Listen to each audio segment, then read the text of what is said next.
Hi, folks. This is Myron from the Tapped Out Wrestling Podcast. Welcome to Marking Out.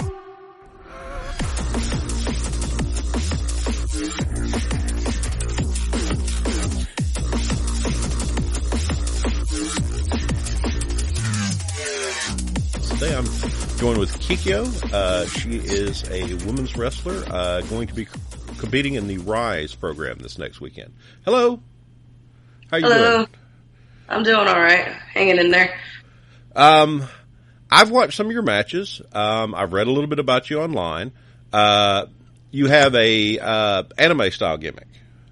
No, okay. I wouldn't say it's an anime style gimmick. I'm definitely no Lufisto or Leva Bates, that's for sure. My name came from Inuyasha, but that's about all the anime that that really comes out unless you actually get me talking about it. Okay, cool. And you seem to be, for lack of a better way to put it, a badass. You take it to people pretty heavy. Well, I mean, you know, as a female in this business, you're trained. Most women are trained by men, and we are taught that if we don't hit as hard, if not harder than them, we're gonna get our ass beat. So I would rather not get my ass beat. That's a very reasonable thing there. So this is not going to be your first time to go to Rise. No, this will actually be my third time at Rise. So Rise 3, third time at Rise.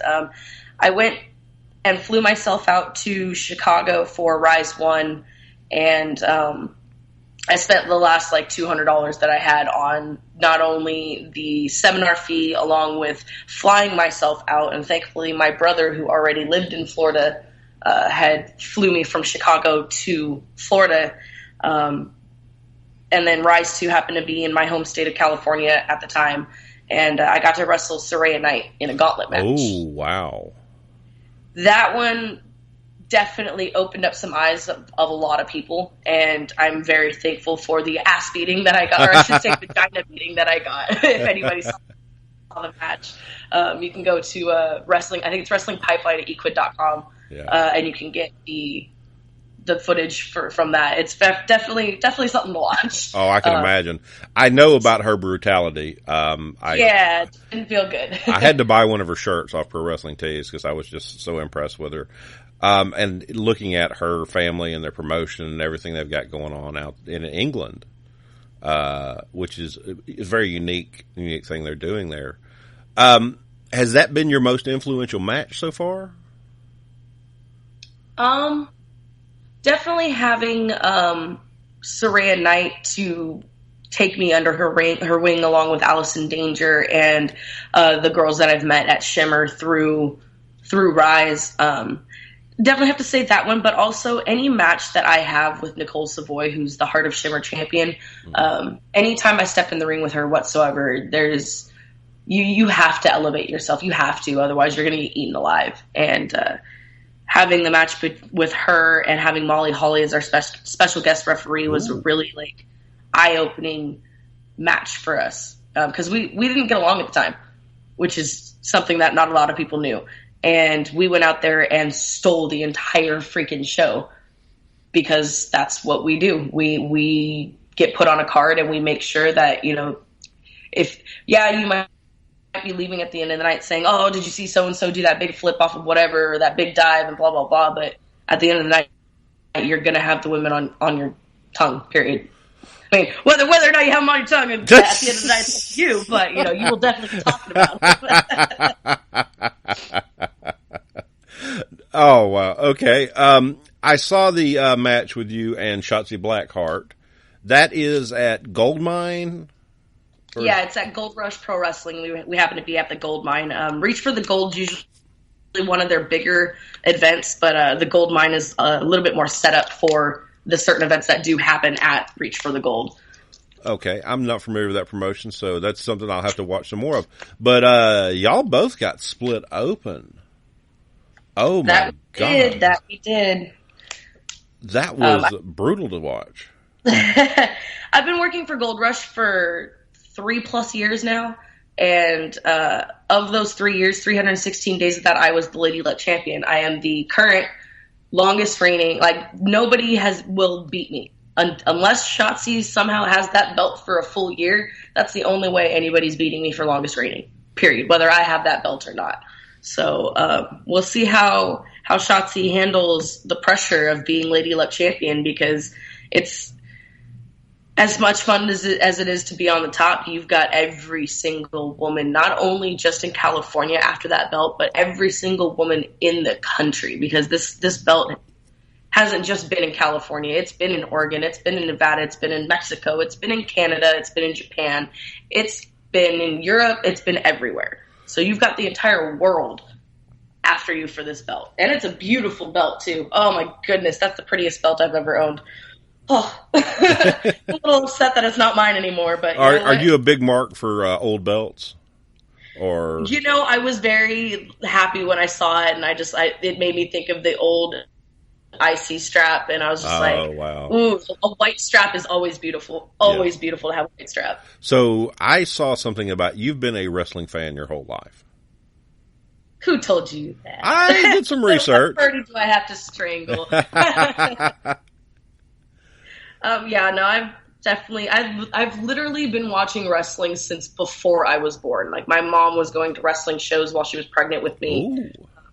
My dad has been watching it, most of his life, and that was something that we bonded over, which, I throw couch cushions onto the floor and pretend to be Jimmy Superfly Snuka and, mm-hmm.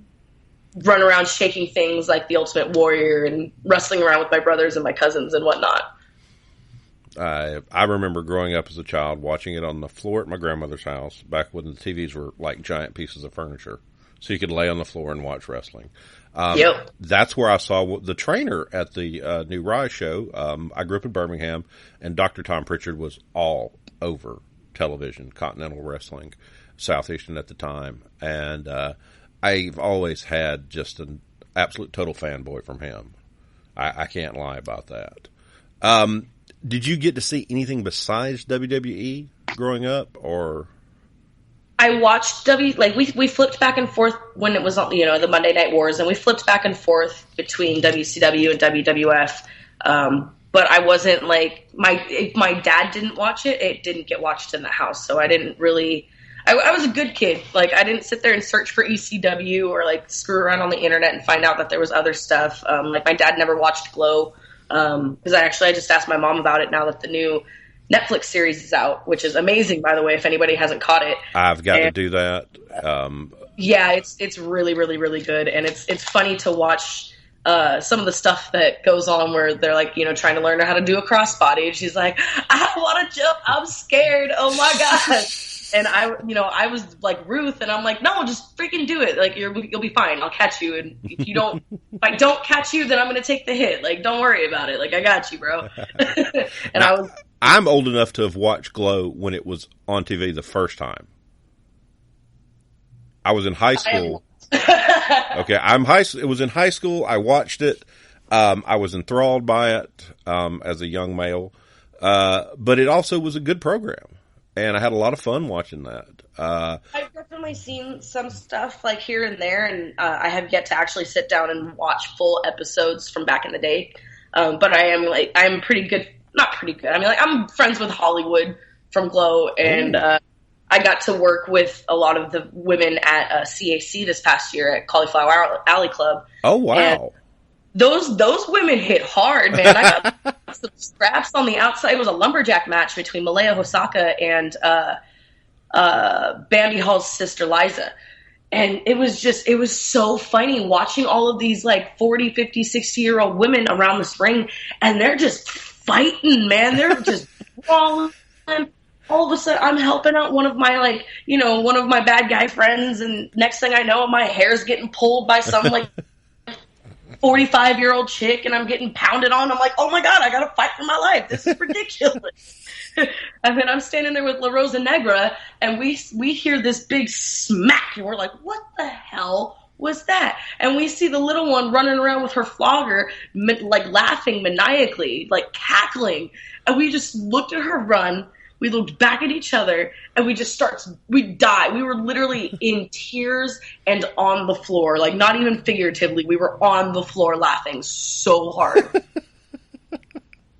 That's pretty cool. The Cauliflower Alley Club is a pretty established organization for wrestlers, and they do a lot of good things. This is the second time that I've been to CAC, and I've definitely sad that I didn't try and make it out more often than I have. But I'm definitely like going every year now because it's so much fun. It really is a reunion of everybody in wrestling. Because if you move away, like I'm doing next week, like that's the only time you really get to see a lot of your friends, you know, because everybody comes together. It's a whole worldly thing. So it's like a convention for wrestlers themselves, then. Basically, like the fans can come and they can watch the wrestling shows that get put on Sunday and Monday, but a lot of the conventions and the seminars are really for the wrestlers. Like, yeah, the fans can buy their little ticket and they can, but I mean, it's the wrestlers who are more sitting there gaining from all of this kind of stuff. Cool. I'm gonna have to. Is that where is it? Is that Memphis or? No, it's actually in Las Vegas. Las Vegas. Oh, okay, cool. Yeah. Never got to go to Vegas before. We were planning on going to Colorado for the Rocky Mountain Pro Wrestling's big show. We've worked with them a lot, and that is the place I have yet to get is Colorado, and I really, really want to get to Colorado. Well, like I said, we know people, so that's definitely, they're a really great people. We've interviewed probably 2/3 of the wrestling group there, and they're the owner and guy that the trainer, Matt Yaden, is a terrific guy. But I couldn't get off work to go, so I asked for vacation. They turned it down, so I'm like, no. I've always wanted to travel for wrestling because we're just marks, basically. We're a couple of guys that have always loved wrestling. We got together to do a podcast about it, and all of a sudden, we've discovered that wrestlers are some of the nicest people in the world. That's because wrestlers get to choose their families. As a pro wrestler, a lot of people don't really realize the sacrifice that we have to go through in order to do what we want and love to do. Like, we've all lost relationships, family members. Like, it's so time consuming, and people don't realize that for a lot of us, this is a dream that we've wanted since we were a little kid. And, we're looked at as selfish because we're out here trying to make our dream happen. And, a lot of people just don't have that drive, and they don't understand when they're with someone who does have that drive. And it's a lonely road. It really is. And I wish that more trainers would let kids know ahead of time, like, what they're really in for and if they're ready for this long haul that we call the wrestling life. Because depending on your type of attitude, like, this wrestling's an addiction. You think that, I'll take some time off and I won't miss it that much. And, you miss that first weekend of shows and you're just sitting there at your house wondering what the fuck you're doing with your life because you're not at a show. Like, what am I doing? Oh my God. Like, why am I not doing anything? This is terrible. And you start missing it. Well, what I've read about you is you are you've traveled a lot. I have. You work the road. You have to go to town. Oh man, the amount of Amtrak and Greyhound tickets that I have taken would, if I saved all the money from all the Amtrak and Greyhound tickets that I've taken, I would be so rich. I would have so many different sets of gear. I think Kevin Harvey of Rise put it best. Like, I'm a road warrior. I will make sure that it doesn't matter where I'm at or where the show's at. I will get there. I will find a way to get there. I will do whatever I need to do, whether it's Amtrak, Greyhound, Megabus, finding carpools, like coming out 2 or 3 days beforehand and staying with a friend out there. I don't care. I will get to that show and probably get a few more on the way if, I have to come out a couple days early.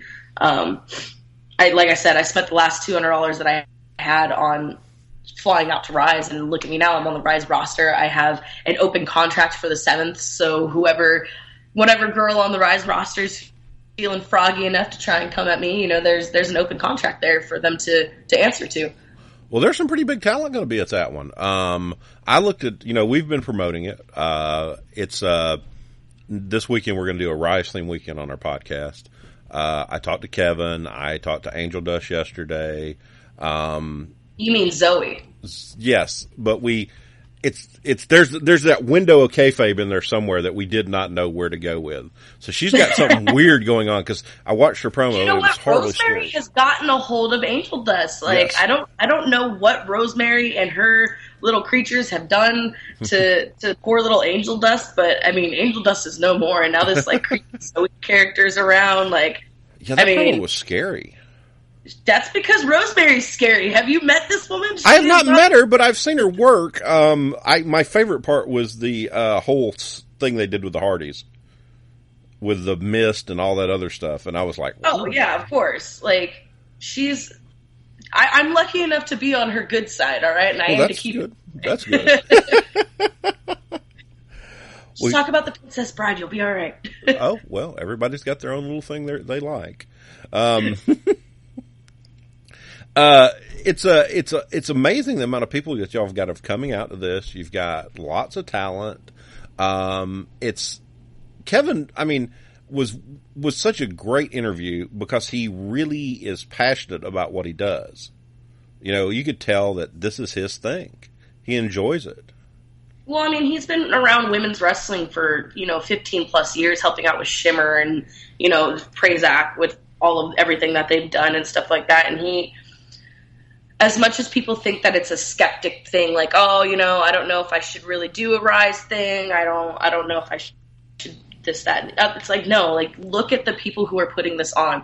If Rise wasn't something that people should be doing, you really think Mercedes Martinez would be putting her name on it? You really think Saraya Knight would be putting her name on it, or Colt Cabana, or Tom Pritchard, or Michael Elgin, or Ace Steel, or anybody else who has put their name on this? Like, of course not.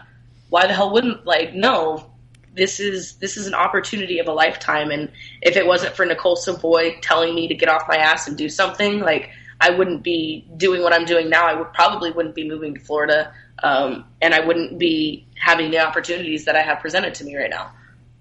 So you are going to have a lot more opportunity when you go to Florida? Absolutely. I mean, California has been great, but I really feel that I've kind of stayed my welcome. And there's promotions that I want to work for, yeah, but I'm either I'm not big enough yet for them to really want me, or it's just stuff that's never going to happen, and I completely understand that. Not everybody's going to book everybody, and I feel with as many women's companies as there are on the East Coast that it's about time that I start kicking down some doors again, because I've already kicked down every door I can out here. Well, when you said that there were possibilities you'll be working in Georgia, that was exciting because I would like to get to see you work live. We've got a couple women that come here on a regular basis. Sue Young, I got to see her, and Priscilla Kelly, which it was hard for me to figure out some of Priscilla Kelly stuff because it was... That's that Paige-looking girl, right? Yeah, it was way over-sexualized in my opinion. Less wrestling, more strip club type thing. I've noticed that indie wrestling is starting to dive back into that rabbit hole again, and it's really sad. Like, I understand if you're a bigger girl and you have, your TNA that sticks out, but, there's a point and a point. Like, I've made a name for myself not showing off my body. Yes, I have, big assets, but I don't use them to get myself over. I don't shove them in people's face, and if I do shove them in their face, it's going to be very painful. I'm not going to sit there bouncing my butt all over the ring, and I'm not going to sit there and motorboat somebody or something like that. And it frustrates me that women feel the need to go that far. Like, I get it. You're proud of your body, and damn right you should be proud of your body, but you shouldn't have to flaunt it for you to get yourself over as a wrestler. I can understand that, definitely, because to me it puts it about back into that diva era where It wasn't seriously. Exactly. We're trying to be pro wrestlers. We're trying to be superstars, if you will, since that's what Stephanie and Vince and Triple H have put it to. We are superstars. We are not divas. We're not knockouts. We're not vixens or whatever the hell you can figure out to call your female wrestlers. Like, we are wrestlers. We were trained by men. We were trained not to, take crap from anyone. And it makes me really sad to see all these girls sexualizing themselves again. It's like, why, boo? Like, oh, honey, what's you doing? Why you do that? Oh, oh, boo boo. Well, it was funny. It was at this. They were at a video game expo here in Atlanta, and it was a great show. God, we got there like 4 hours early, and me and my daughter and just played video games and pinball and all these old retro games, and then they do that show, and the promoter, I'm talking to the promoter after the event because, I like to hand out the business card, wear the shirt with the logo on it. We're trying to get over too. And he goes, oh my God, I didn't know they were going to do that. The event sponsors may not bring me back next year because it was not the kind of crowd for that type thing. No, and that's another thing that a lot of people need to realize because, it's not like Joey Ryan's going to come out, doing the Uportplex at a freaking family event. Like, it's just not going to happen. Yeah, he's going to be sleazy, but he's not going to be making people touch a dick. Yeah. you know, there's a time and a place for everything, and it makes me sad when I see girls who base their gimmick solely off of their bodies, and it's like, well, okay, you can do all that, but are you going to be able to go to some kid's birthday party and still do the same moveset? Yeah, that's a good point. That's a good point, because, a lot of times that gimmick might draw in fans, but it might not draw in a lot of fans that you make the money on. Exactly. And then what makes me laugh is when girls who do have that kind of gimmick, they complain about, oh, I've got these creepers in my inbox and blah, blah, blah. Well, you know what? You kind of did that to yourself, honey. Yeah, I get creepers in my inbox all the time, but it's because I'm a strong woman and they want to see me, squish somebody, not because I blatantly flaunted the fact that my butt is out there or whatever, Good point. I mean, I'm sure there's a certain amount of sexual harassment that happens to any woman that's on the internet. Even in person, my tag team partner from Booties of Destruction, Brittany Wonder, actually watched this happen in Reno. There was a fan, she was getting out of the ring, and he straight up just grabbed her right up by the ass, and she was that dude was lucky that Alexis Derevko was there to hold Brittany back, otherwise he would have gotten punched square in the mouth. Ooh. All I see is Brittany throw a shirt on and start storming outside. I'm like, yep, nope, I better go with her. Yeah. That got lucky that night. Oh, I can imagine. I've been in retail for, God knows, 20, 25 years now. And the girls that have worked for me, they have had to endure stuff from customers that have just been mind blowing. Just at a grocery store. So I cannot imagine what it would have to be like the amount of exposure y'all are getting, and the way y'all are out there in front of the crowd. So that's got to be a very difficult thing to have to deal with. It is, but I mean, it gets you nice and quick-witted sometimes, especially if you're playing that bad guy on the show. Yeah, you think of those fuckboys that you're oh, you know what, screw you, you're stupid, you're this, you're that, you're that, you know what, I'm cool. So you don't have any trouble getting in the crowd's head? Oh, definitely not. I used to. When I was a little bit younger in the business, I definitely had problems getting the crowd to hate me, or when they did hate me, I got really upset because I'm like, oh my God, they really hate me. And which is another thing that, Glow had touched on, Beirut. She was they had finally got out in front of a real crowd, and these people are calling her all of these just terrible names because she's got, an Indian gimmick, whether it's Punjabi or Farsi or Persian or whatever it is. And this poor girl's they really hate me. Oh my God, why do they hate me so much? What did I do? And I haven't done anything wrong. Why do they hate me? And she's just freaking out and trying to go through that as a young heel. You're I got called Roseanne in my first match, and it broke the hell out of me. And I was Oh yeah, I felt so bad, and then like I finally got over it because I'm like, well, okay, and then obviously that means that I'm doing my job if they don't like me. Yeah. So Yeah. Heels are a weird thing in wrestling right now because people don't understand that you're supposed to hate them and that's your job. And then people like heels, like Kevin Owen, for example. I don't know if you watch a lot of the current product, but oh no, I do. I watch it every week. he's a great heel, but people like him. That's because I liken Kevin Owens almost to Stone Cold. He's the guy that everyone loves to hate because it's fun to hate him. But Kevin is also very witty and very funny, and he's got that Jericho-esque, promo skill about him that makes him fun to hate, but at the same time you're like, dude, I know he's an asshole, but he's so funny, and it's one of those when like you're watching your two friends fight and you're like, oh my god, dude, and they're just throwing shade after shade after shade after shade, and then somebody comes out with like, oh yeah, well maybe if this and the other thing didn't happen, and you're just like, oh, no, don't laugh, they're fighting.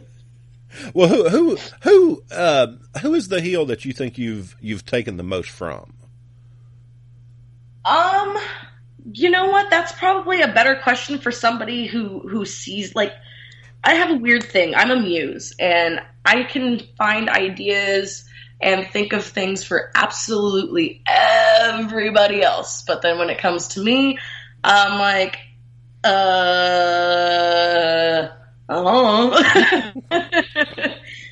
get told that I'm very Bull Nakano-esque, very Samoa Joe-esque. It's pretty impressive comparisons. Yeah, it's because even though I am bigger, like I'm only 5'2", but I'm about 200 pounds. It's very large for my size. But then I get inside the ring, and all of a sudden I'm moving around like a cruiserweight, and they're like, "Whoa, what the hell's going on?" Yeah, I did notice that in some of the matches I saw. You move very well. You're not slow. Do you do a lot of training and conditioning, or?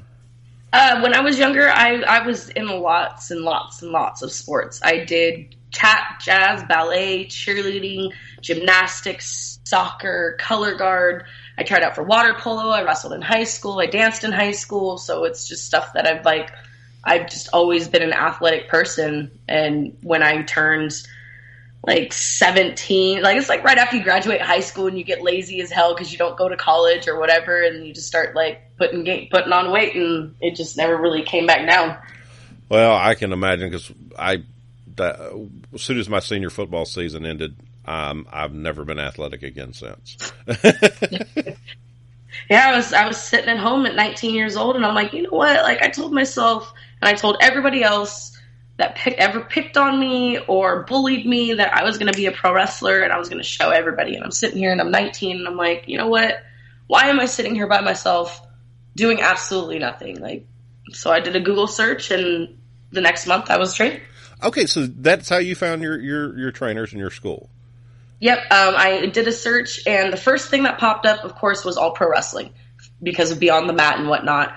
I had found, I want to say I found like a couple in SoCal at the time, because this is 2009, so I mean the internet now compared to then is just like comparing it from then to when it first started. Yeah. Like it's gotten so much better. So you can find so many different companies now. But I had found North American Wrestling in Fresno, and I went down there, watched a dojo show, and talked to a couple of people, and then I think it was the next weekend or something like that, they had a show, and I was setting up the ring. And then the week after that, I think I was training. So March 2nd, 2009 was the first day that I stepped in a ring. That's a story I've heard before about you go down and you set up the ring, you get in with the people. Pay your dues. How much training did you do there? Did you go around to different schools, or? I trained at North American Wrestling for about 9 months until Bobby Hart picked me up, and then that's when Savannah Riley had come in along with Daniel Torch and a few other people who no longer wrestle. But then so that started Pro Wrestling Bushido, and we were going to Fresno every week to go train.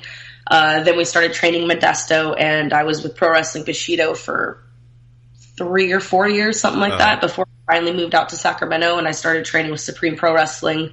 We were at the West Coast Wrestling Federation gym at the time, and then other than that, it's just been seminars and talking to people and really absorbing, what everybody else has had to say about whether, your character, or, hey, I watched your match, or, hey, I saw you doing this, or I overheard you talking about this, like, let me help. So. Is that something in the wrestling community where people are willing to work together and help develop other people? If it's not, it should be. You get those angry old vets who don't want to help the little greenies out because they're bitter that they never made it anywhere, so they don't want to see anybody succeed. But then you do have those vets like I've got tattooed on my leg, El Flaco Loco. He is absolutely amazing when it comes to promo skills and getting your character over, because he's just the skinny little Mexican dude. He's never been the greatest wrestler in the world, but he has this mind for entertainment and the business, because not only is he a pro wrestler, he's a school teacher, and he's also a musician. So he knows absolutely every aspect of the business that you could possibly learn about. And then Doc Atrocity had learned under Raven. So sitting there getting tattooed by Doc Atrocity and listening to the things that Raven told him, and getting that word of mouth, or listening to Big Ugly or Timothy Thatcher, or, whoever else that I happen to be around, like B-Boy or something like that, or Little Cholo. And there are those vets who have no problem whatsoever passing their knowledge on. Cool. And wanting to see the next generation do better than they did. Cool. We have that weird thing that we have the ability to help wrestlers, so a lot of people will come up to us and be friendly to us regardless. So we're not in that thing where we're trying to just, God, we want to hear the stories. We're all, like I said, we're big marks. But, they have a reason to want to be nice to us. So I can see where it would be different if you are like that, because I know in any business or any thing, like, there are a lot of older veterans that do not respect the rookies or the younger people. Did you have a hard time breaking in with a lot of those older wrestlers? I wouldn't say I had a hard time breaking in with the older wrestlers. I had a hard time breaking in general. I'm for the people who have watched Glow, I am very Ruth-esque. I shouldn't say I was, because I still am. I was the annoying kid who asked way too many damn questions, and it's because I wanted to know. They tell you to go in there, shut up, and just soak everything up like a sponge. But in order for my sponge to work, I have to ask 1,000,000,001 questions, because I want to know the exact workings of it. So it came off wrong to a lot of people, and I had to learn to really pick and choose when to answer, when to ask my questions and what questions to ask, or, figure out in the business who I really could trust and who's actually out there for me and who's out there for themselves and would put anybody under the bus in, 2 seconds flat. So it's a very hard process to try and figure out, especially if you don't have those people from the get-go to point you in the right direction. So I had to do a lot of struggling for myself to get to the point where I'm at now. I should be a lot farther along than I am, but the universe works in mysterious ways. So Obviously I'm right where I need to be. Well, that's good, because it's one of those things where you're there, and you got to make it and work it for that way. So I can totally deal with that. I'm one of those people that's life has been a bunch of coincidences that have worked out well. How have you developed your promo skills? That is I think the hidden art in wrestling these days. I'm still developing my promo skills, because when I first started the character I was doing, I wasn't allowed to talk unless it was in Japanese. Oh, wow. Do you speak Japanese? No, I speak as much Japanese as you get when you, watch way too much anime. So I'm otaku. I could say hello, goodbye, good night, thank you, you're welcome, and I'm sorry. Yeah, I think it's like Ohio, konnichiwa, oyasumi nasai, that's good morning, hello, and good night. And then thank you is domo, arigato, domo, arigato. You're welcome is doi tashimashite. And then I'm sorry is gomen nasai. That's all I got. And then I could count to like 3.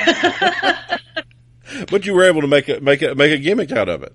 Exactly. I mean, what's the first thing you learn when you learn a new language? You learn the cuss words. Yeah, I can imagine. You learn the insults. So, I would just run around calling people baka and, finding little insults here and there, like calling somebody a cow or a pig and that kind of stuff. And I did cut a promo in full Japanese for Guido's ultra-violent show that we did a few years back, and it was pretty cool. I was like, all right, I'm pretty proud of myself for cutting that Japanese promo. Like, I don't know if it actually came out right, but, I did it. Well, how many Japanese people are you running it in front of, Exactly. Enough to know that this means family. I have a tattoo on my wrist, so I'm like, this makes sure this says what it says. They're like, yes, it does. I'm like, I would be scared to get that done because I think somebody would play a prank on me and put something like I did my research. I made sure, but... yeah.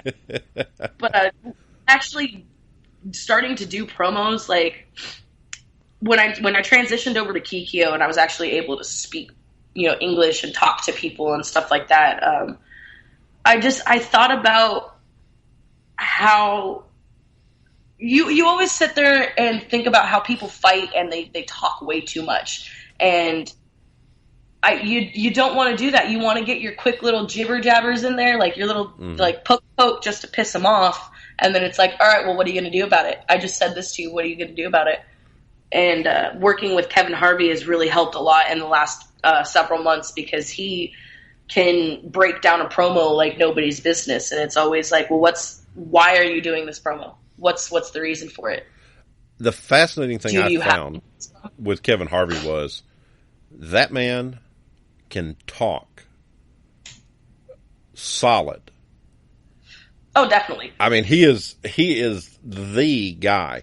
It's a sales pitch, but it's not like that. Oh my God, this is a boring used car sales pitch. He is enthralling. So I can imagine learning from him would be amazing. It's because he's passionate. When you can see the passion from other people, it sucks you in. Yeah. When somebody who's not passionate about what they're doing, you can tell, and that's where it gets boring. They could have the most absolute interesting story in the world, but if they've got the personality of Lance Storm, you're just like, oh, okay.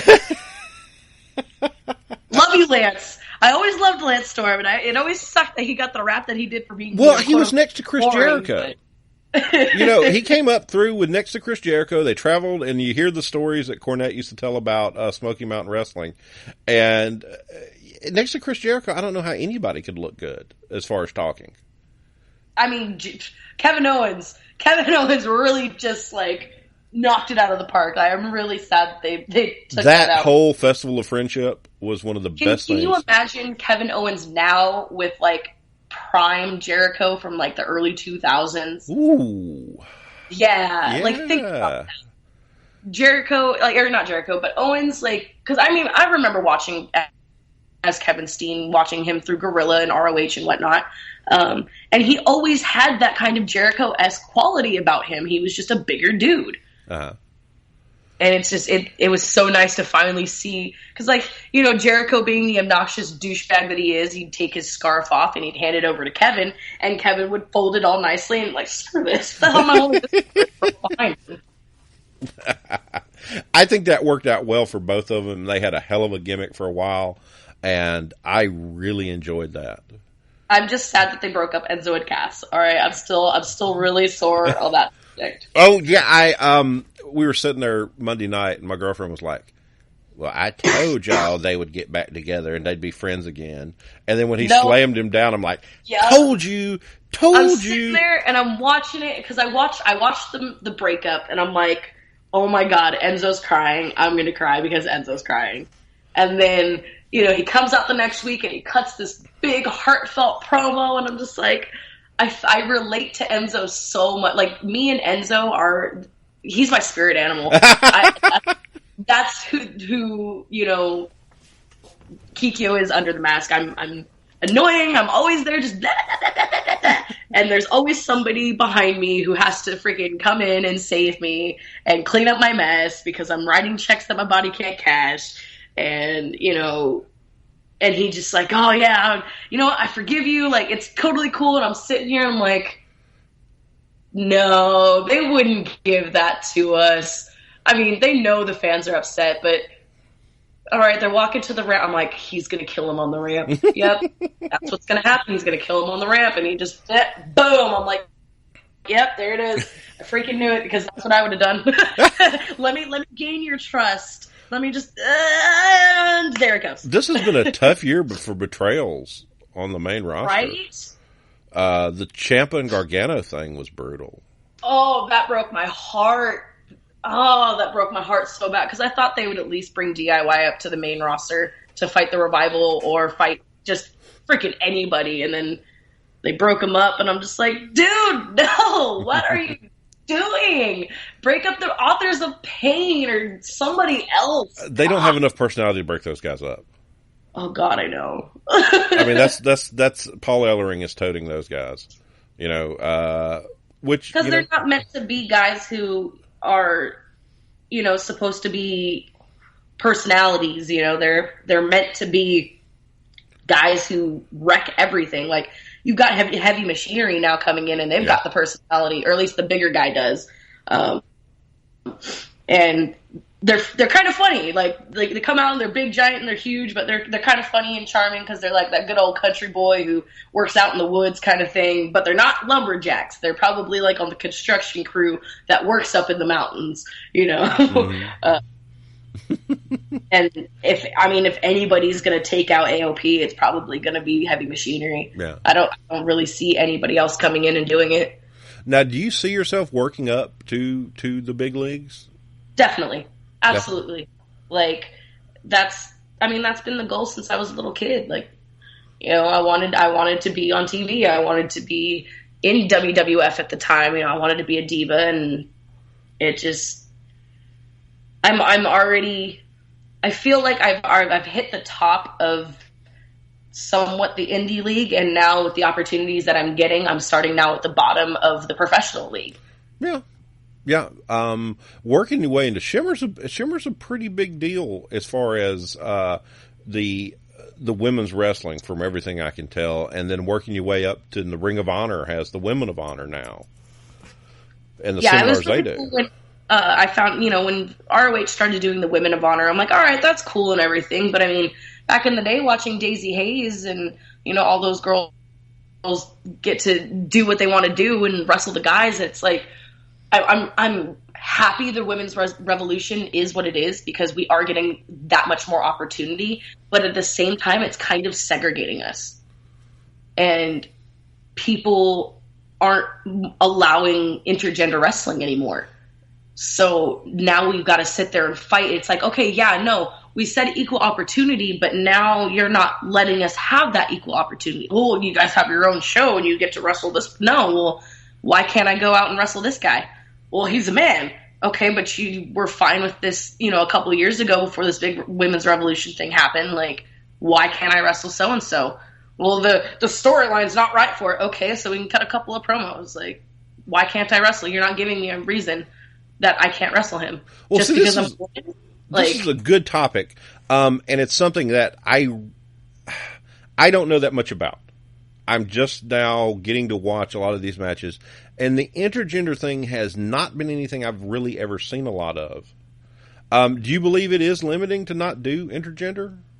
Absolutely, because, you know, you've got 1,000,001 guys who show up to, like, say you've got a show, you've got 15 guys booked, and somebody happens to show up in a car with, you know, 3 or 4 extra people. One of them happened to be a female. Guess what? Those 2 or 3 dudes that came through, they're going to get a match. You know why? Because there's not another female for the girl to work. So why is it that I've been trained, I've paid my hard-earned money to go and learn the exact same stuff that these guys did, but I don't get a match because there's not another female for me to work? But you'll throw those 3 other guys in a triple threat match and be fine. Why not have 2 singles matches or have a tag match? Oh, well, you're a girl. Okay, that doesn't matter. Just because my testicles are put on my chest because they're too big, doesn't mean that I can't wrestle. So you're comfortable working with the men? Absolutely.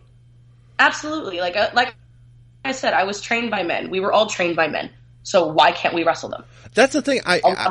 You're the third woman wrestler I have interviewed, and every one of them has said very similar to things that they're comfortable wrestling men. It's not an issue. Not at all. Like, I wrestle some, like, the girls who are pampered, I guess you could say. Because sometimes they'll have girls train, but they won't hit them. And I'm not condoning beating the crap out of people in training, but, and there are trainers who do work that way, that they will beat the ever-living crap out of you, because guess what? There's some guy out there who's going to try and tune you up, and you have to be able to take it. And as a female, the people that I trained with, they hit hard, period. Even for dudes, they hit hard. And when you're wrestling people like that all the time, sometimes it's hard to pull back, and you do hit your students a couple times, those big hard ones, and you're like, oh shit, I'm sorry, bro, like, are you okay? But they have to learn. And I've had dudes tell me I hit it too hard. Ooh. Yeah, when you've got Ezekiel, I mean, granted it's a joke, but Ezekiel Jackson, I was on a show with him, and I had hit him with a forearm to the back, and he goes in the back afterwards, he's like, hey man, just to let you all know, Kikyo's stiff as hell. Don't work with her. She's stiff as hell. And I'm just like, oh, come on, Rick. Like, dude. And he'll joke around about that. But yeah, no, like, my friend Drake Frost, I wrestled him in a tag match. It was myself and Sin as the Creepy Show Carnival against Drake Frost and Cowboy Charlie, and he straight up told me, he's like, you hit me harder than Sin did in the match, and Sin is 6'4" and 350 pounds. Oh, wow. That's a hell of a shot then. So it's just, suck it up, buttercup. I mean, I'll lighten up if they're like, oh, you hit way too hard, or if I notice that they hit very softly, and I'm like, oh, they're not going to be able to take it. All right, I gotta SoCal this and start slapping the leg on stuff. We've got some big time leg slappers at work around here, and it's like, wow, you can tell they're slapping the leg, and it's just wait, because they slap the shit out of it. Like, I love Jack Gallagher, but the headbutt the slap is so predictable. Like, it's a big, like, you see that raise, and then he hits, and it's just like, But everybody's watching his head. Everybody's watching his head because he sells it. I mean, afterwards, but I mean, I've seen Timothy Thatcher do that, and you didn't see where the slap happened. Like, you're just all of a sudden like, oh my god, like, what the hell just happened? He just headbutted him in the face, and I think they're dead. Nobody's moving. What's going on? Now, do you think it's because the typical male wrestling audiences have trouble seeing women fight men, or is it It's all in the way that the matches are put together. Not everyone can do intergender wrestling. There are guys and girls that should only be wrestling guys or girls. Like, there's not a lot of people who can put together an intergender match and make it not look like a domestic violence case. Okay, I can see where that would be an issue. Like, if a company who doesn't do intergender wants to bring something like that in, you have to set that up carefully. It's going to take a couple of shows for it to really, like, you really have to build that story between the female and the male, so that way they want to see her just beat the holy shit out of him. Or, maybe she's being a total, twat.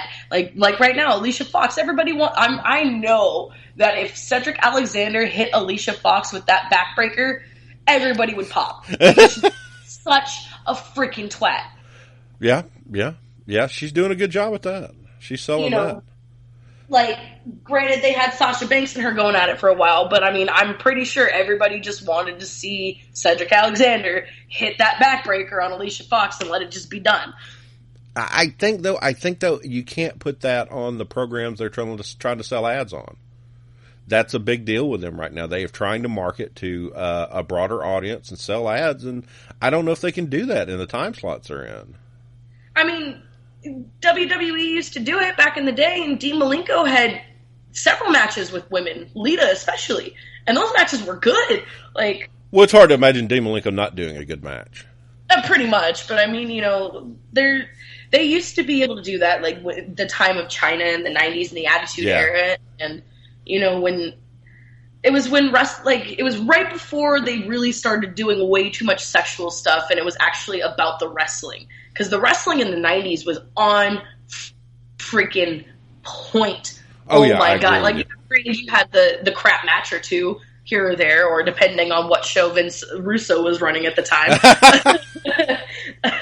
But it was just, the wrestling was just so much better, and the stories meant so much more because the wrestling was that much better. I agree with you 100%. I could not agree with you more. And it's not, I don't think it's because I look at it rose-colored glasses, because that was I was a young single male and we were traveling to WWE shows, and I had my Bubba Ray Dudley outfit that I wore. I guess now they call it they call it cosplay now, but I was just some guy that would pack a bunch of drinks in him and then run around signing the little kids' autographs. But it was so awesome. I saw the Undertaker drip blood at my feet after the Armageddon match. He was out in the crowd and he stood right in front of me, and I looked up and I'm like, oh my God, how fucking tall is this guy? He's huge. And I'm not a small guy. I was, 6 foot 315 at the time. And still I was just intimidated, just ungodly by the whole thing. And they did all kind of different styles. You had everything from Chris Benoit to Mick Foley, and it all looked good. That was the golden age of wrestling, man. And, granted, like, people, because whenever I do talk to people about the product, they're like, oh, well, isn't it fake? Isn't it fake? And I'm like, no, it's not fake. And then I explain, kind of how it works, and show off the fact that my pinky's broken, and what other injuries I've had and stuff like that. And I'm like, no, it's not fake. Like, oh well, I used to watch it back in the day when it was good, and then it started getting too fake for me. And it's like, okay, I can totally understand that, because they started transitioning into that PG era, especially after the whole tragedy. So they were really trying to not to step on people's toes, and now they're finally starting to push the PG-13 back into maybe TVMA for certain things, and it's kind of refreshing to see the indie guys, that we've all grown up either hanging around and watching, or seeing on ROH TV and DVDs and things of that sort, and now you're seeing them on TV, and it's like, all right, well, maybe there is hope that the product will get that much better, because these guys used to freaking kill it. Now if they'll just let them. Well, they script too much these days. There's no improv. There's no guys going out there and cutting their own promo. Yeah, well, if you noticed on what was it, on Raw, on Miz TV, we all know what happens when people have a live microphone. Yeah, that was a. Oh no, they didn't just say that. Oh my God, cut the microphone, cut it. Oh my God, no. You bring in non-wrestling people into a crowd like that, and no telling what's going to happen. That was a crazy one. Dropping N-bombs. I'm like, oh, man. Yeah, you can't do that. Nope. Yeah, that'll get you thrown off television in a heartbeat. Just ask Booker T. Yeah, that's a classic promo.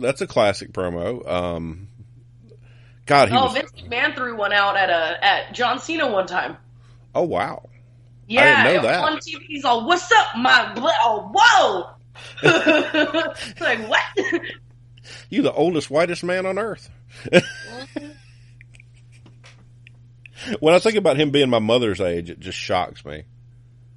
Because, she's old lady boring. And how old's BKM now? He's over 70. 70, 71. Wow. And every time I think he's lost grip of it, he comes out with something amazing, you know? The whole women's revolution and getting to see the brutality, the Hell in a Cell, the Sasha Banks and Charlotte matches that were so good. But it's all good. The women's wrestling on TV has gone downhill in the last 3-4 months. It depends on what product you watch. I'm more partial to SmackDown, honestly. Yeah. But I mean, people, I don't think it's going downhill. I think that people are finally starting to see the indie circuit for what it is again. Like, indie wrestling has blown up because they've noticed where these guys are coming from. Mm-hmm. You know, the CM Punks, the Daniel Bryans, you know, and then all of a sudden you've got all these other people coming in. Bayley is from my home state. She's from San Jose. You know, she wrestled. I've watched her wrestle in person, like when I first came back. She wrestled Savannah Riley, and I watched the match go down. Like, I watched her when she wasn't as good as she is. She has improved. Like, oh my Atlanta, it's ridiculous how much she's improved. So to see those guys like Sami Zayn, Claudio Castagnoli, you know, like all of like Castagnoli's on the main freaking roster. He's the tag team champion right now. Like, and if freaking Chris Hero gets his stuff together and he's able to go on the main roster, hello, Kings of Wrestling on the main roster, like that. Do you know how much those people will pop? And so they're noticing where these people are coming from. So they're watching more indie wrestling. Yes. And I think the pipeline is a little bit changed. You don't see more manufactured guys like Cena and Roman Reigns coming up now. You see guys who have been there and done their time on the indies and got the appeal and practiced their craft. My default picture on Twitter is me and a guy by the name of Odinson. And we had been after this guy for interview, and the promoter's like, I can't tell you where he's at. And then found out somebody posted that he was at the power plant. I don't want to say power plant. He was at the Performance Center at a tryout. And like, I touched this guy, you know? Right? It's crazy to sit there and like I've got, it was Wrestle Reunion, and what's funny is I met Jericho, I met Steen, and I met Tozawa all at that same show. Wow. And now all three of them are on TV. And, you know, Rich Swann, like, I slept in the same room as Rich Swann. Like, we've hung out before, and I know his wife, and it's so cool. And, like, same with TJ Perkins. Like, I've spent the night at TJ Perkins' house.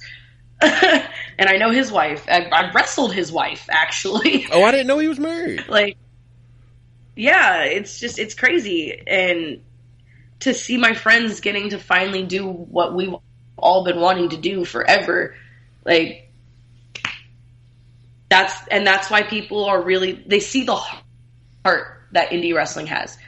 And when, like, my match with Shotzi last Saturday at Gold Rush, there was already 600 views on that YouTube by the end of the night. Wow. Because, I mean, I watched it, and I was like, that's a chair. Oh, wow. They're not playing. It got, you know, you're out in the crowd, you know, slinging there into rows of chairs. It was. See, that's kind of my forte. You've got Sage Sin, and she's very into death. Like, when you think of California, you think death matches, you think Sage Sin. But there's always one more name associated with it, and that's me. That's awesome. Now, do you do... Sage and I have had some battles. Some very, very bloody battles. Do you do the CZW type stuff, or do you...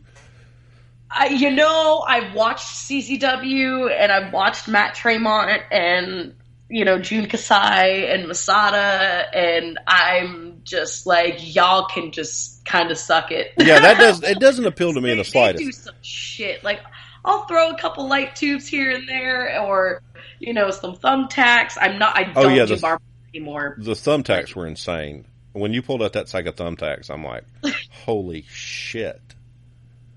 And that was a whole nother level. That's something you don't see in women's wrestling all the time. And I like occasionally to see blood. I'm not going to lie. I think if the match is right and it's important, blood can make everything a little bit more intense. But I don't think you need to bleed in every match. You know? No, you don't need to bleed in every match. And like case in point, Austin versus Bret Hart. Yeah. And he's just got that line trickling down his face, and he's screaming and that made that match. Granted, that match was absolutely amazing in the first place, but that just made it and pushed it over the top. I agree 100%. We hang out with a guy that went to high school with my buddy that runs the podcast, and he's a wrestler. He's been a local wrestler for like 20 years, and he says, I don't do that stuff. Now, if it's important to storyline, I'll do it. But I ain't going to do it every night. I'm like, God, I got no. you on that. I think I've bled only 6 times in my career. Uh-huh. And I can name every single one. Yeah, the first one was with Kimmy Shellhammer, and it was the first ever women's street fight at Pro Championship Wrestling in Oroville, California. The second time was with Sage Sin at UEW. That was the Pumpkin Patch Death match. And then we did it again.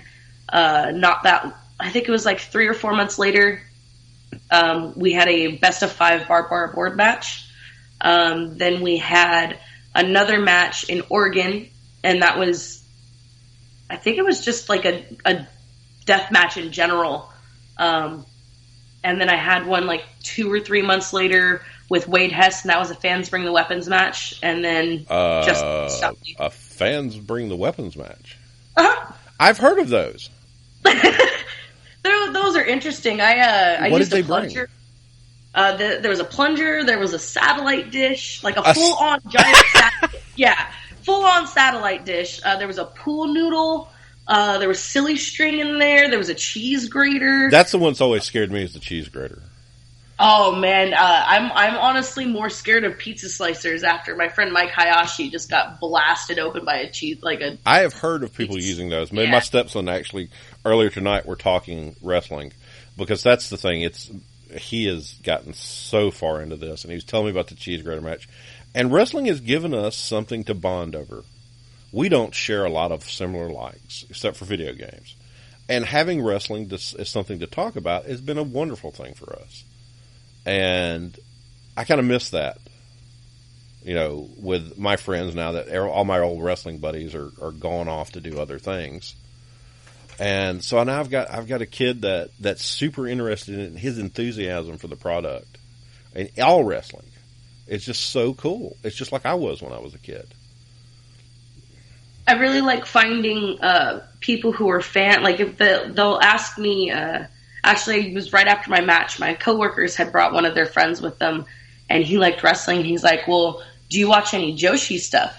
I was like, "Oh, you actually are a fan," because there's people who watch WWE, and then there's people who watch wrestling. Yeah. And those are the people that watch ROH and watch NJPW and everything like that. And so it was really cool. Like, he had watched some stuff from Japan, but not a lot. Like, he wasn't like super current on it or anything. And I'm still so far behind. I still haven't even finished the Super Junior tournament. I have a trouble warming up to the Japanese stuff, and I think that might be the language barrier. And I know that sounds stupid, because they have American commentators. But it's something, I don't know what it is. It's also a totally different style of wrestling. It's very hard-hitting. It's very no-selling, as people would say, because they'll hit 16 moves in a row on their head, and then all of a sudden, then they die after like the 17th move. And you're like, but why? And it's just, you just do. I don't know. Why does Lucha do Lucha? Yeah. I really hate it. Sunday, they had a big Lucha event here in town, and a lot of the guys from Lucha Underground were on the show. But they didn't advertise it to the non-Hispanic community. Because, Atlanta has got a huge Hispanic community. But all the ads were in Spanish. And I didn't catch them until people started posting them on Twitter. And I would have loved to have gone to that, because apparently it was a phenomenal show. Sometimes that demographic, though, like Pro Wrestling Revolution down in San Jose has that Latin market, and they draw like crazy. Oh, I can imagine. They don't have to advertised to the American market because they do just fine on the Latin market. It's just one of those things. I can imagine because, like I said, Atlanta is so diverse. You have all these different communities, and they have their own press, they have their own TV, their own radio, the whole 9 yards. Yep. So if they can draw, they don't need to bring other people in. But some of the promoters from the local area for just the regular, traditional white bread promotions went out, and all they were telling me is that this is phenomenal. And, I started seeing the guys wearing our T-shirts. Now, that's my pop, is seeing guys wearing our podcast T-shirts. And taking pictures with wrestlers. I love coming to a show and seeing somebody wear one of my T-shirts because I'm just like, that's freaking awesome. Like, I went to, when I went to Chicago the first time, I had shirts to sell and everything like that, but I saw a guy wearing Brittany Wonder's T-shirt, and it was one of the shirts that she had been sad that wasn't selling. And so I was like, no, wait a minute, I need you to take a picture so I could send this to her and be like, screw you, you brat, for not coming with me because somebody's here with your damn shirt on, and it's, like, F you, bro. And then he ended up buying one of my T-shirts, too. So that's cool. Now, do you have shirts on Pro Wrestling Tees? I do. I have 3 different shirts on Pro Wrestling Tees. I have the Hello Kikyo shirt, I have the Splash with my name on it, and then I also have a Chant T-shirt. I will have to go look at that. We've got a shirt on Pro Wrestling Tees, too, and that's, to me, the coolest marketplace there is. You can buy any indie wrestler that's got a playing. Doesn't matter. I mean, if they've got a shop, it doesn't matter where they work. You can buy their shirt. They send it to you. They podcast have shirts. We're just a couple of guys from we hung out in basements and recorded shows, and now we're getting all over the place. But exactly. It's still cool. I mean, that's the thing about wrestling. People have been so warm and welcoming to us. There's a guy out of a tag team out of Illinois called Roscoe Eat Lisa, and they're a couple of wild guys. And we had our booth at the event last Saturday night, and the guy just came up and started talking to us. We weren't having to chase him down. They came up, started talking to us. It was fun. It was chit chat. But I'm like, oh my God, the wrestlers approached us. That's this past year at CAC, I was in the locker room, and there happened to be a couple of older gentlemen that were, talking to people, and it ended up being like some older guys from WCW, like that were on like the either commentary or they were in some kind of form or fashion of that. They weren't like actual wrestlers, but like they were in the business, and they're like, "Oh, well, we saw you at Rise in Chicago, right?" And I'm like, "Oh, people know who I am. This is kind of weird." Yeah, we get a fan on Twitter. We get a couple of people on Twitter that are like super fans, and it's like, oh my God, I don't know how to handle this. Am I famous? I got an email, some random email from some doctor who like had found me and decided to email me and tell me how he was like, oh, that's so cool that you're such a dedicated athlete and blah, blah, blah. And like, I love your wrestling. And he ended up buying one of my T-shirts, and I'm like, what? Who are you? What is going on right now? Fan mail in my inbox. That's going to be great. That's going to be great. Because I still pop when people do things like that, and I still get excited meeting the wrestlers.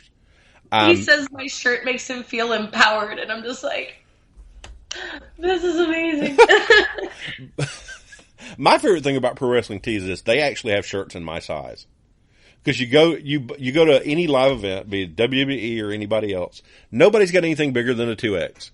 Well, I mean, a 2X on me is like a midriff. That's because it costs more to make. Oh yeah. We printed up some bigger shirts the other day. So, like, if we have anything above a 2X, it's because somebody pre-ordered it. Yeah.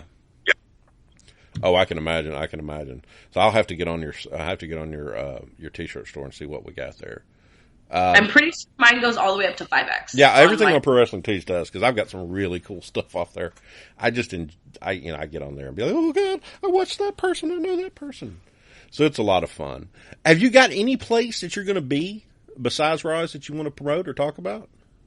So this Saturday I have Virgil Flynn the Third Productions in Sacramento. This is my last match in California, and I actually just found out that my request was accepted, and I get to wrestle my first trainer, Money Mike Rain. Oh, wow. And if people don't know who Mike Rain is, he's also known as James C. of Hood Slam. Mm-hmm. And I'm so excited for this. As nervous as I am, I'm more excited because normally I'd be like shitting my pants at the thought of being able to wrestle Mike Rain because he's so good. And I know the type of person I was when I first started wrestling, and I know how much I've changed. And I want to be able to not only we didn't have that great of a relationship when I first started, and now we go on road trips together, and I met his wife and child, and it's so cool to now have that bond with my trainer, and now I want to be able to get in the ring with him and show him how much I've learned and how much I've trained. Yeah, that's got to be a proud moment. And he even, I posted about it on Facebook, and he even was like, well, be careful what you wish for. And I'm like, but that makes me that much hungrier and that much more excited because I know he's going to put me to the test. Yeah. Yeah. Where do you find footage of those matches? You know what? I'm probably going to end up having that one recorded myself, and I will put that one up because I haven't seen any footage from those shows yet. Uh-huh. So that one I'm definitely having recorded for my own personal stuff. So that will be put up on my YouTube. You have a YouTube? Pop that. I do have a YouTube. At Fallen Kikyo is literally everything. My YouTube, my Instagram, my Snapchat, my Twitter is all at Fallen Kikyo. You can also go to my like page, which is Fallen Flower Kikyo. So I'll have Virgil Flynn Productions on Saturday, and then next weekend, next Friday, I'll be at Rise for my open contract in Berwyn at the Eagles Club. And then we do have Shimmer Weekend on Saturday and Sunday. Shimmer starts at, I think, 2 and 12 on Saturday and Sunday. So general admission still available for Rise. And we actually, if anybody's listening to this now, there's still one slot available for the seminar. I can't believe that. It's someone had to cancel, and it sucks, and I feel bad for them, but there's still one slot available, ladies. It's $100. You need to email Kevin right away. You're going to be learning from Saraya Knight, and if you don't know who Saraya Knight is, you need to get your head out of your ass and go and search her because she's freaking mom. And you're going to be learning from Dr. Tom Pritchard. That is a once in a lifetime. That man has trained everyone. Yeah, if you're everyone that's anyone. Let's put it that way. Exactly. If you don't have Dr. Tom Pritchard on your side, you might as well get out of the business. Yeah. Said I don't know Dr. Tom, but I've watched Dr. Tom from when I was a little kid, and he was the wrestler. He was the manager. He refereed. He was everything in wrestling at the time. I've done everything, actually. I saw you in a referee outfit. I've technically refereed for 8 years. So I actually, when I first started training, I did my training. And when Bobby picked me up for Pro Wrestling Bushido, there was just that little time where, all right, quit having these crap matches. We're going to take you out of the actual wrestling circuit. Here, learn how to ref. So I went and bought a referee shirt, went and bought my black pants, my black shoes, my black socks, my black belt. And I refereed for North American Wrestling. I refereed for DMW. And I think that was it. But yeah, I reffed for a good 2 or 3 months before I actually re-debuted. And I donned my referee shirt one more time for Tony Vargas, who was champion at the time, against Mike Matthews at East Bay Pro Wrestling. And it was a lot of fun. I do miss refereeing, and then I'll throw on the manager's outfit every now and then. You can put the ring up. Yep. You can wrestle, you can referee, and you can manage? Yep. Damn. I just managed Patrick Fitzpatrick at Phoenix Pro Wrestling this past Friday. Wow. That's pretty impressive there. Well, you know what? I have had the best time talking to you tonight, and I hope we can work together in the future. You've got some very good points of view, and you're very well spoken about your feelings of wrestling and where you see things. So thank you so much for joining us, and I look forward to working with you in the future. Thank you very much for having me. I definitely look forward to coming back soon and letting you know all the happenings on. Oh, I can't wait till you're in Georgia, so we're all going to go out and see you. Well, you have a great night. Yes. Come see me for Platinum Championship Wrestling in September. I'll definitely be out there. Awesome. If you liked what you heard today, folks, why don't you go on over to tappedOutWrestlingPodcast.com where you can find this show and many more like it right there in the center of our page on our player. We're on iTunes, Google Play, Spotify, all of the great places to find podcasts. You can look for us on Twitter at TappedOutPod, at TappedOutPod. I'm at Myron the Mark TOP. You can email us at tappedOutWrestlingPodcast@gmail.com. Once again, our website is tappedOutWrestlingPodcast.com. It has a link to our player. It has a link to our Amazon affiliate program where when you set that as your tab and you go through there to purchase on Amazon, they give us a commission at no charge to you. That helps support the show and everything we're trying to do here. Also, we're a Fight Network affiliate where you can go and watch Ring of Honor, TNA, all the great indie wrestling promotions there, and purchase pay-per-views, and they also give us a commission. We do appreciate your support, and thanks for listening.